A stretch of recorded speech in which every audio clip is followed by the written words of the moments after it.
so let's go ahead and date this. All right, we're going to start chapter 5, section 5-2, actually, is where we're going to go. All right, so let's date it. September 28th.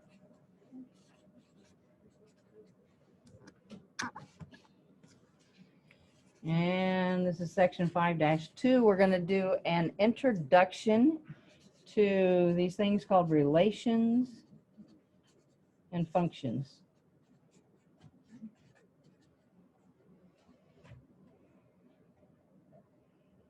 Okay.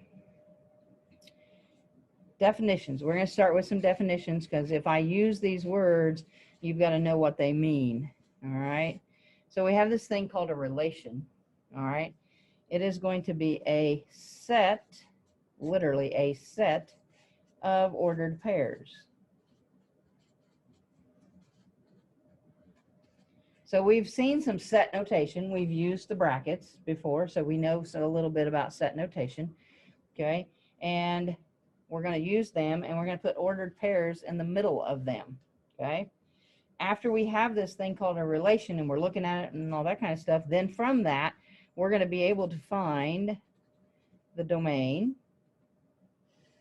And the domain is going to be the set of x coordinates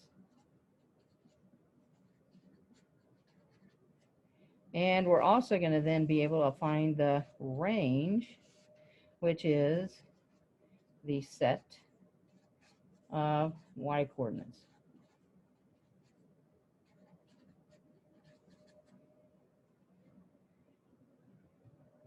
Now that's just definition wise so that I can explain to you the different types of problems that we're going to do, what they're going to look like, okay, that sort of thing. So I'll give you a minute to finish copying that down.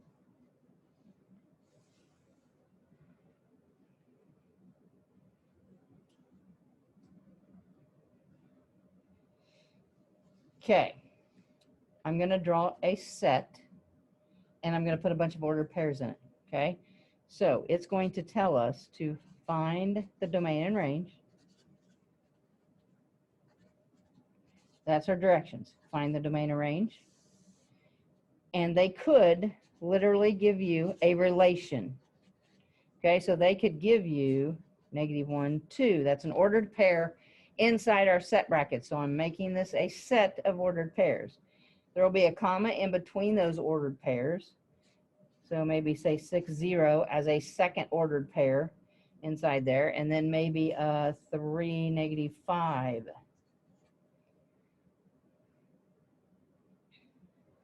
I made it small just so we don't have a lot to deal with here.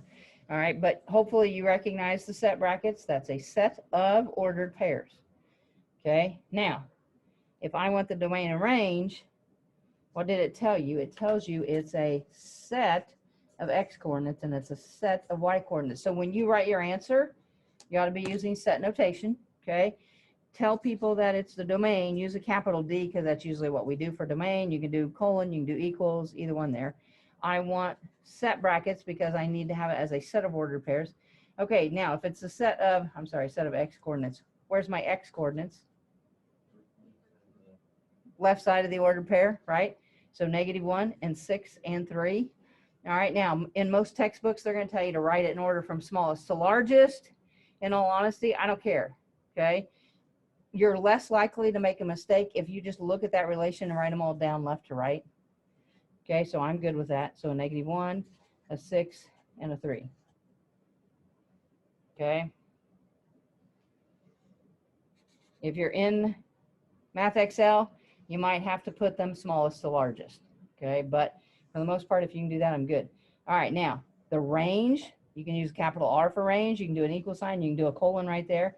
It's a set of y coordinates. Okay, so if the x coordinates were the first one, then the y coordinates are the second ones. So write them all down in order. Use your set brackets. So write a 2, write a 0, write a -5. Okay, so then there's the answer. I found domain and range. You probably did that last year. Yep. Okay.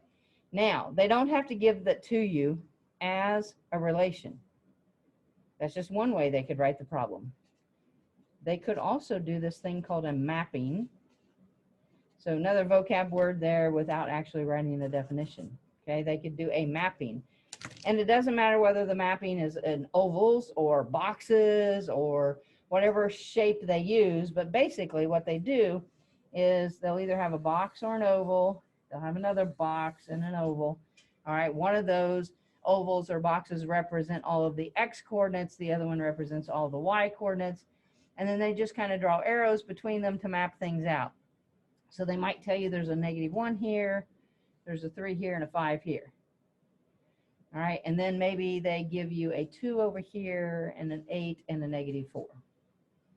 And then they will draw arrows from one to the other to match them up. So that might be one right there. They might draw an arrow from 3 to the -4. They might draw one from the 5 to the -8. Now, when they draw the arrows, what's that mean? That's the ordered pair. So really, this is the same thing as the ordered pair -1, 2. This is the ordered pair 3, -4. This is the ordered pair 5, 8. It's just giving it to you in a different format. Okay. So, but if it's like this, isn't it even kind of easier for domain and range? Because the domain's over here and the range is over here, and they've already split them up for you. Okay. So domain in set brackets, -1, 3, 5.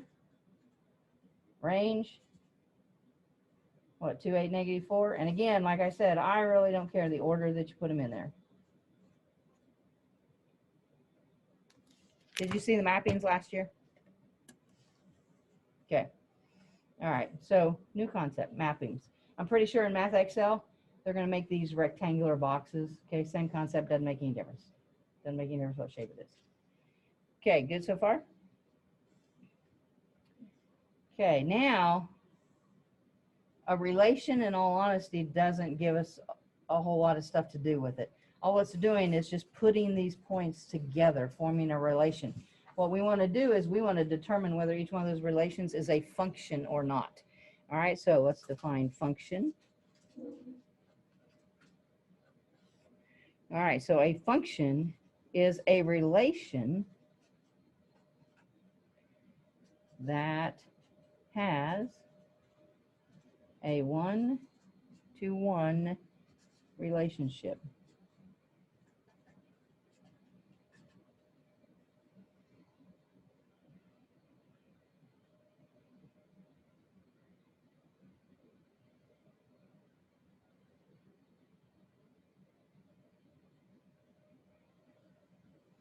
I'm going to put something in parentheses here to help you understand what it means to say 1-to-1 relationship.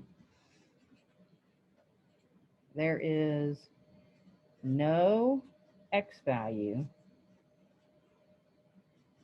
that corresponds to more than one y value. So in other words, there's no duplicates on my x's, because I cannot pair a 3 with a 2 and then also turn around and pair that same 3 with a -5. I cannot take an x value and pair it to two different numbers. It has to be a 1-to-1 relationship. Okay. Now, have you heard of function before now? Yeah. Okay, because you should have. If I say vertical line test? Yeah. Yeah. Okay. Now, they don't have to do it in a picture. If it's a picture, yes, it's vertical line test. Well, let's just do it. Since I mentioned vertical line test, let's do that next. All right. A vertical line test tells you whether or not you have a function. Okay. It determines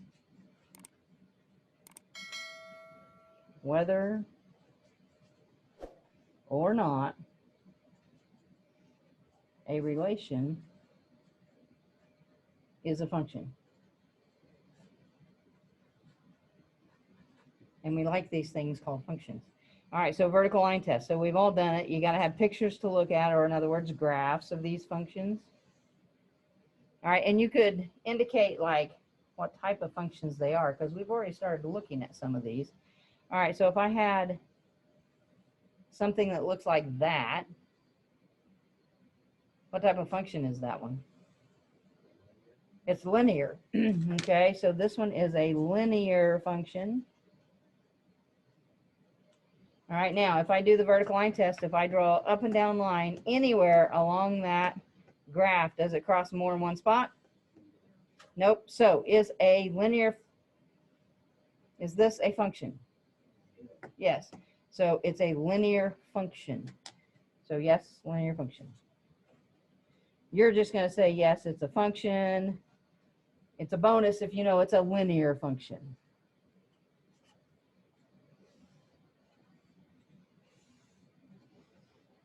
How about another one that we should know because we had done them earlier? Okay.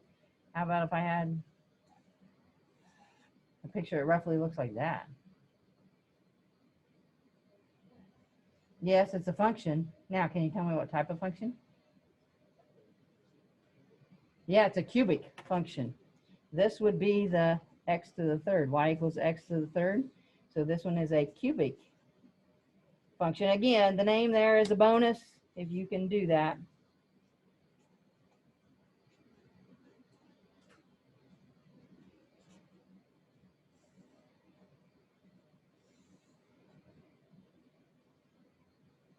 Well, and then we all know what this is.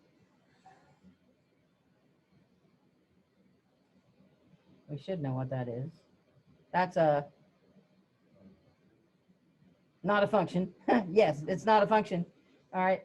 It's a circle, right? It's a circle, but I can't say it's a cubic function. I can't say it's a circle function because it's not a function. This literally is just a circle. All right. And it fails the vertical line test because it crosses in 2 points. So it is not a function. But it is something that has an equation, which you did not do any of those last year. You'll do a lot in geometry with circles. There is an algebraic equation that goes with it. We can manipulate it and do things with it. So it has an equation, but it's not a function because it fails that vertical line test. Okay. All right. So you did vertical line test. Did you look at relations and determine whether or not they were functions last year?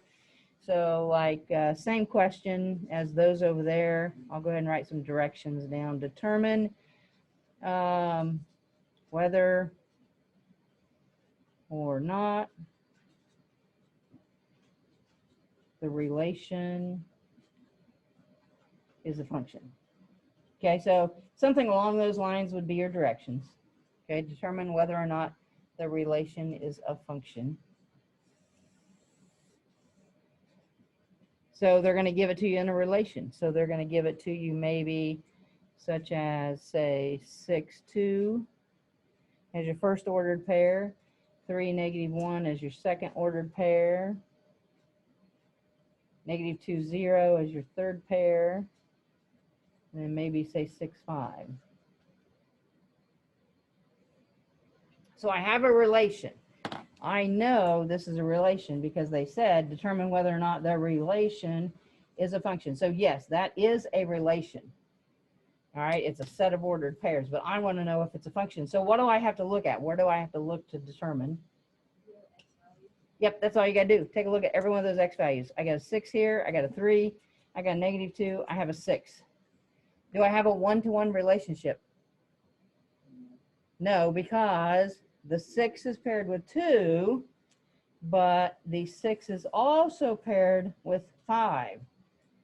So my x's duplicate. If you have duplicate x's in there, it is not one-to-one because I'm pairing it with 2 different things. So there is not a one-to-one relationship. So this is not a function. So it's not a function. All right, and it's because of those 6's. 6 has been paired with 2 different numbers, so it is not a one-to-one relationship. If I've got all different x's, then I'm good to go. Okay. So let's take a look at this. Let's do like a 1, -7, and then a 2, 6, and then a 3, -7. Am I starting with a relation? I am, right? I am starting with a relation. So definitely a relation because I have a set of ordered pairs. Okay, now take a look at all them x's. Are all the x's different? Yep, so do I have a function? Yes? Okay, now somebody's going to go, oh, but I got a -7 and I got a -7. Do we care that the y's duplicate? It doesn't matter. So don't ever look at the y's. I don't care that those -7s match. I've got two of the same y's. It doesn't matter.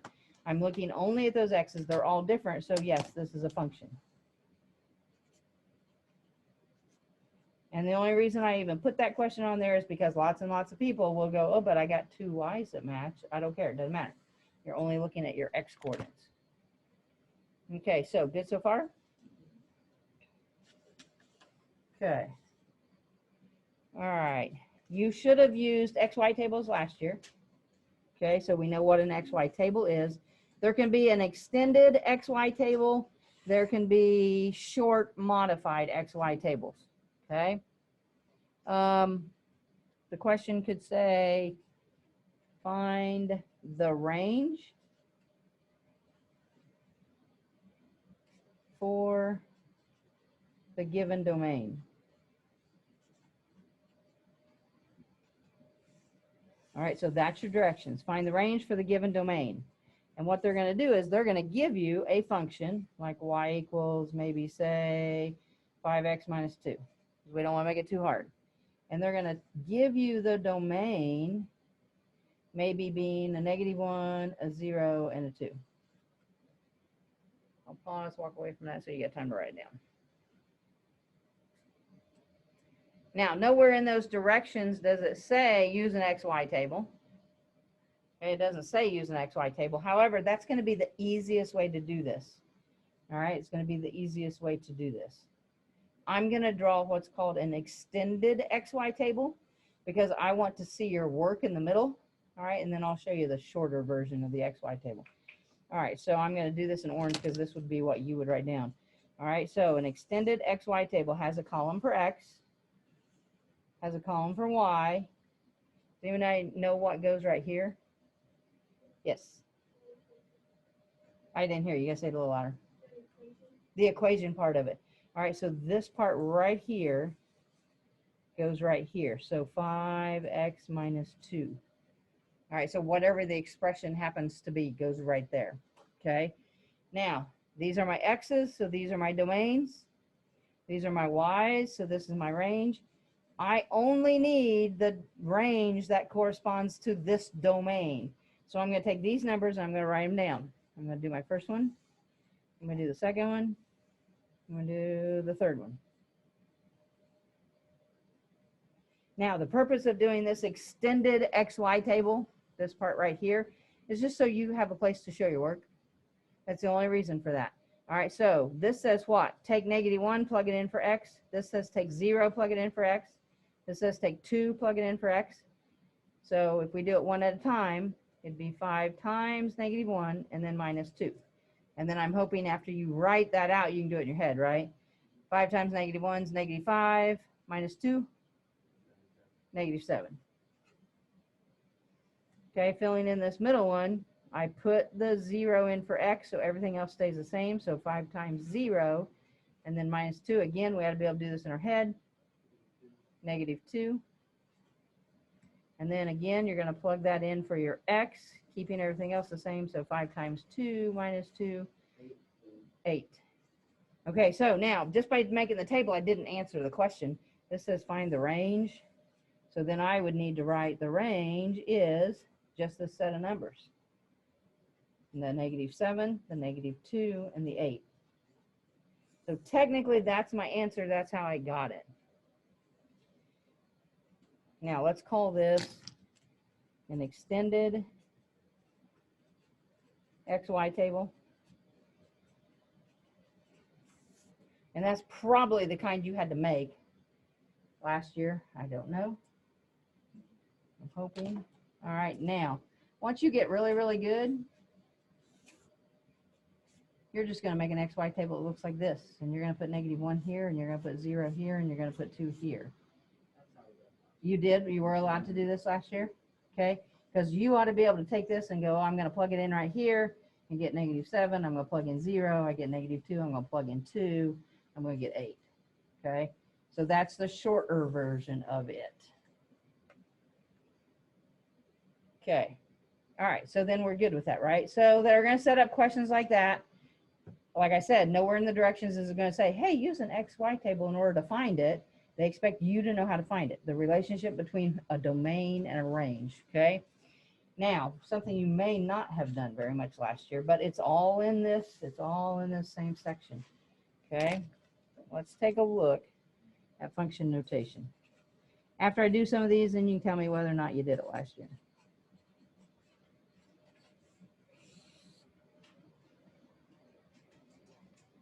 All right, so function notation.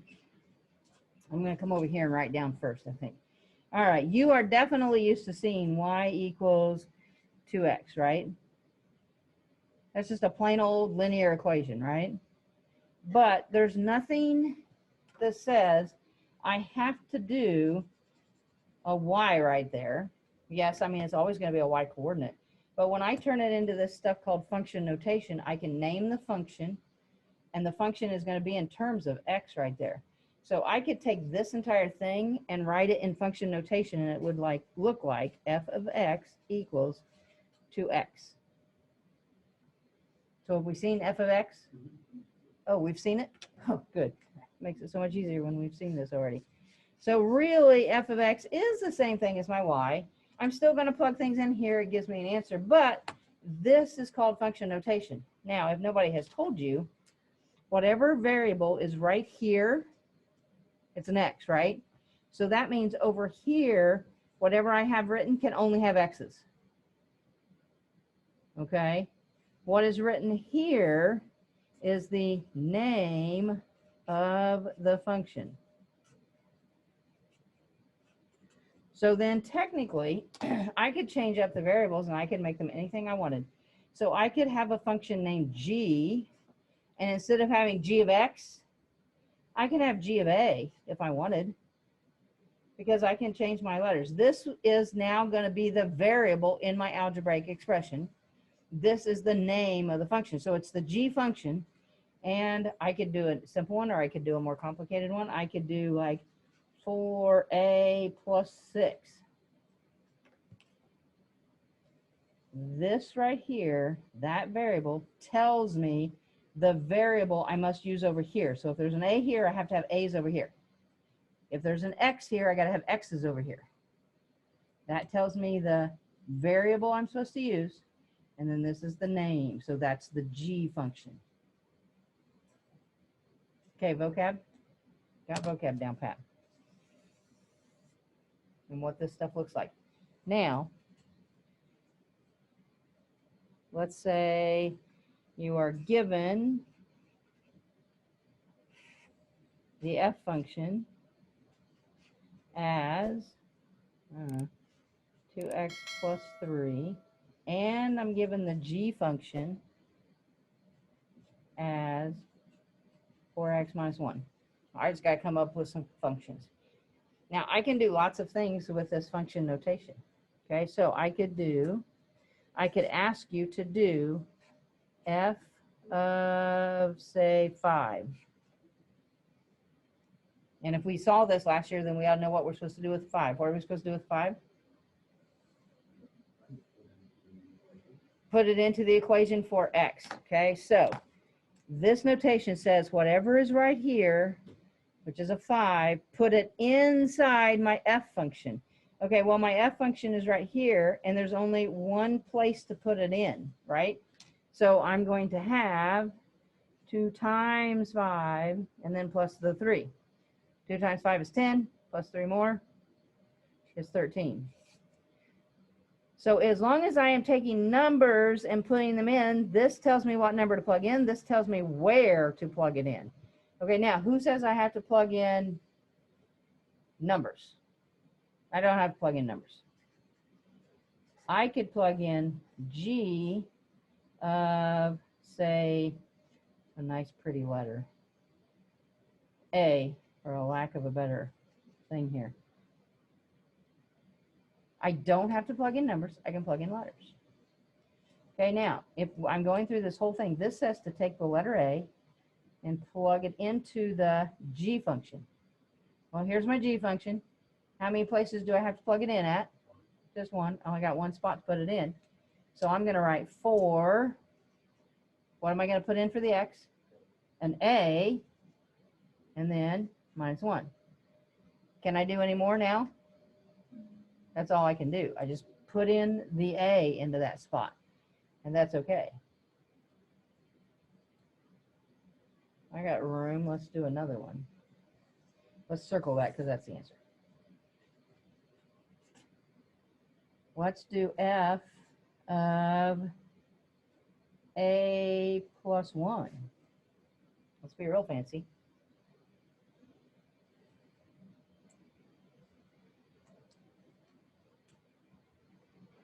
I got a lot inside here. I got an a plus 1, right? And it says to put it inside the f function. Okay, so here's my f function. I got one place to put it. When I do it, I have to keep the 2, right? I'm going to replace that x with this binomial, and if it's a binomial, I better put what around it? I better put parentheses around it. So a plus 1. Now I got to finish out the rest of the function. The rest of the function says plus 3. Now, can I do more to this one? Do we know how to simplify? Can we distribute that 2? Yeah, I can distribute that 2. So I'm going to distribute and distribute. Okay, so 2a plus 2 and then plus the 3 on the end. Well, 2 plus 3 is 5. So I can get down to a 2a plus 5. Did you do that last year? No. Okay, we'll do some more examples of that then. Drop a pen cap. Okay, so far so good? All right, I'm going to switch up and give you 2 different functions.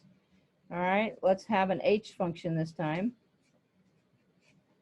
And let's make this one a 2x squared plus 3x minus 4. Let's have a g function of 5x plus 6. Lack of better things here. Okay. I'm given those 2 functions.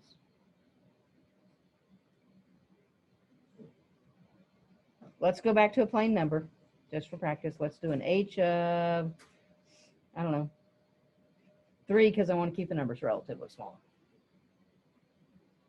That says take the 3 and put it where? Every place that there's a variable in my h function. How many places do I stick it in at? Nolan, how many places am I going to stick it in? 2, because I got 2 x's. I got an x here, I got an x here. So I'm going to have the 3 times, plug in a, well, wait, that would be a 2, wouldn't it? I would have the 2 that's the coefficient. Now I'm going to take the 3, I'm going to plug it in, so I have a 3 squared. I've got this 3, which is the coefficient.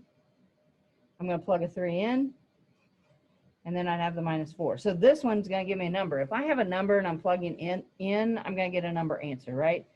3 squared is 9 times 2 is 18. 3 times 3 is 9. And then minus 4. Somebody do that really quick. What is that? 27 minus 4? Don't let me screw up. 27 minus 4 is 23. Okay, so I got a nice little 23. I haven't used the g function yet, but I probably could here. Let's do, oh, that one might be a little too hard. Let's do g of e. Let's make it a 2e. Maybe that will make it a little bit more challenging. Let's go 2e plus 1.